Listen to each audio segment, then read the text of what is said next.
Welcome to Balaji ಮನೆ. ನಾನು ಗಾಯತ್ರಿ ವೆಂಕಟೇಶ್. ಇವತ್ತು ರುಚಿಕರವಾದ ಕಡಿ ಮಾಡಿ ತೋರಿಸ್ತಾ ಇದ್ದೀನಿ ನೋಡಿ. ಮೊದಲನೇ ಬಾರಿ ನಮ್ಮ ಚಾನಲನ್ನು ನೋಡ್ತಾ ಇದ್ದರೆ ಪ್ಲೀಸ್ ಸಬ್ಸ್ಕ್ರೈಬ್ ಆಗಿ. ಇದು ಕಡಿ ಪಕೋಡಕ್ಕೆ, ಅದಕ್ಕೆ ಡೋಕ್ಲಕ್ಕೆ ಅದಕ್ಕೆ ತುಂಬ ಚೆನ್ನಾಗಿರ್ತದೆ. ಇದು ಒಂದು ಸಲ ಟ್ರೈ ಮಾಡಿ. ಬನ್ನಿ ಹೇಗೆ ಮಾಡೋದಂತ ನೋಡ್ಕೊಂಬರೋಣ. ಸ್ಟವ್ ಮೇಲೆ ಒಂದು ಕಡಾಯಿ ಇಟ್ಟು ಸ್ಟವ್ ಆನ್ ಮಾಡ್ತಾ ಇದ್ದೀನಿ. ಅದು ಒಗ್ಗರಣೆಗೆ ಎಣ್ಣೆನ ಹಾಕಿ ಕಾಯಿಲಕ್ಕೆ ಇಟ್ಬಿಡೋಣ ಪಕ್ಕಕ್ಕೆ. ಈಗ ನಾವು ಈ ಪಕ್ಕದಲ್ಲಿ ಒಂದು ಬೋಗುಣಿ ತೊಗೊಂಡು ಅದರಲ್ಲಿ 2 ಸ್ಪೂನಷ್ಟು ಕಡಲೆ ಹಿಟ್ಟು ತೊಗೊಂಡು ಅದನ್ನು ಸ್ವಲ್ಪ ನೀರು ಹಾಕಿ ಗಂಟಿಲ್ಲಾರ್ದೇ ಚೆನ್ನಾಗಿ ಕೈ ಆಡ್ಕೊಂಡು ಗಂಟಿರಬಾರ್ದು ಆ ಥರ ಕಲಿಸ್ಕೊಳ್ಳಿ. ಆಮೇಲೆ ಅದಕ್ಕೆ ಇನ್ನೂ ಒಂದು ಗ್ಲಾಸ್ನಷ್ಟು ನೀರನ್ನ ಹಾಕ್ಕೊಂಡು ಪಕ್ಕಕ್ಕೆ ಇಟ್ಕೊಳ್ಳಿ.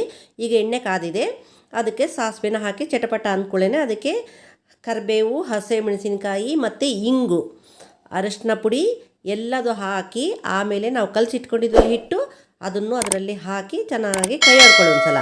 ಅದು ಸ್ವಲ್ಪ ಗಟ್ಟಿ ಅನಿಸ್ತಾ ಇದೆ, ಅದಕ್ಕೋಸ್ಕರ ಇನ್ನೊಂದು ಅರ್ಧ ಗ್ಲಾಸು ನೀರನ್ನ ಹಾಕಿದ್ದೀನಿ.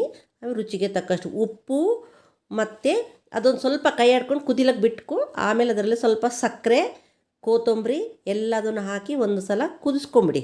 ಚೆನ್ನಾಗಿ ಒಂದು ಸಲ ಕುದ್ಮೇಲೆ ಅದಕ್ಕೆ ನಾವು ಅದು ಸ್ವಲ್ಪ ತಣ್ಣಗಾಗಬೇಕು.